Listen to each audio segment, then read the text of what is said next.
What's up, y'all? This is Carolina Doc PT, and this is going to be just a quick video because it's something that I feel like really needs to be addressed. And this just comes from talking with some of the patients that I've interacted with recently. And this is regarding patients who have had knee replacements and their range of motion measurements.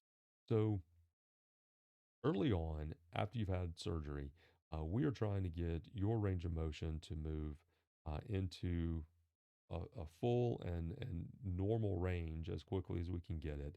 Um, that's generally getting you within a range of motion of about zero full extension to over about 100 degrees within the first, say, 2 to 3 weeks, preferably sooner than that if we can get you to there. And then we want to get you to continue to maintain that 0 degrees and then get you to above 120, 130, 140, depending on what your range of motion was prior to the surgery and depending on what your other knee is able to do.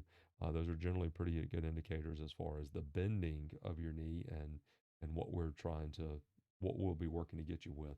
If you can get, generally, I would say for most people, it's at least above 120 because then most all of your function would be very full at that point for just an average person.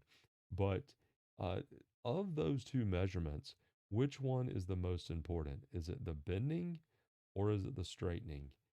So, yes, can you run into issues with both of those?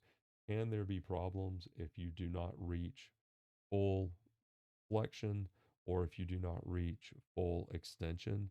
Um, yes, those can both be problems. But the most important measurement for you to try to attain after your knee replacement is full extension. You want to get your knee to 0 degrees. That's where your femur is lining up dead on top of your tibia, and you can lock that joint out. That is the most important measurement.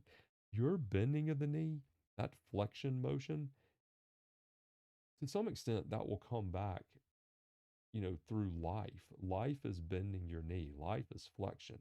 We're constantly getting up and out of chairs. We're constantly going up and down stairs, getting in and out of cars, doing all those things that work on range of motion and bending your knee. That's not to say that you shouldn't be doing those exercises and that your knee range of motion will come back for flexion just on its own. With you just living your life, don't do that. I've worked with several patients who have seen the problems with that, and you're looking at a joint redo if that's the direction that you go in. But of the two measurements, your extension, that straightening of the knee, that does not come back naturally. You can live your life without a knee that is fully in extension, that is not just getting dead, femur dead on top of the tibia. You can live your life like that.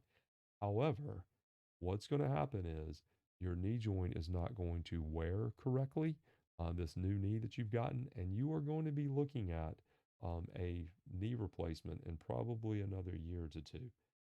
So when your physical therapy, excuse me, when your physical therapist is asking you, how is your range of motion going? The first thing that we're questioning you on is your extension. I'll ask that question and the patient's, oh, well, I can bend it pretty good. I I'm not talking about your bending. I'm talking about your straightening. That's the most important measurement because that measurement doesn't come back naturally. All right. So focus on your extension. Make sure to get that to 0 degrees, preferably within about a week to two after you've had your surgery.